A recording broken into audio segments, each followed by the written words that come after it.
నమస్తే పెద్దనాన్న, మీ పేరేం పేరు? నరసింహ, చింతపల్లి నరసింహ. చింతపల్లి నరసింహ. ఏం చేస్తుంటారు? లేదా ఏం లేదు, ఏం లేదా, ఖాళీనా? ఇంతకుముందుకు ఏం చేసేది? సర్పంచ్గానే చేసిన. సర్పంచ్ చేసినావా?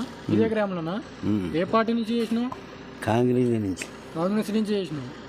ఇప్పుడు ఎన్నికలు దగ్గర పడ్డాయి, మరో 4-5 నెలల్లో ఎన్నికలు ఉన్నాయి. ఇప్పుడు ప్రస్తుతం ఉన్న ఎమ్మెల్యే భూపాల్ రెడ్డి, బీఆర్ఎస్ ప్రభుత్వం ఉంది. ఆయన గెలిచిన తర్వాత ఏమైనా అభివృద్ధి అయిందా మీ గ్రామమే కానీ మీ నియోజకవర్గం మొత్తం? సరే ఇక అయింది అనుకోరాదు. అయితే మరి మీరు ఎలక్షన్స్ లో ఎవరు గెలుస్తారనుకుంటారు? బీఆర్ఎస్ నుంచి అయితే భూపాల్ రెడ్డి ఉండు, కాంగ్రెస్ నుంచి వెంకటరెడ్డి ఉండు, ఆయన ఇంకా డిసైడ్ కాలే. బీజేపీ నుంచి మాధవన్ శ్రీనివాస్ గౌడ్ ఉండు. ఈ ముగ్గురు వ్యక్తులలో ఏ వ్యక్తిని ఎన్నుకుంటారు మీరు?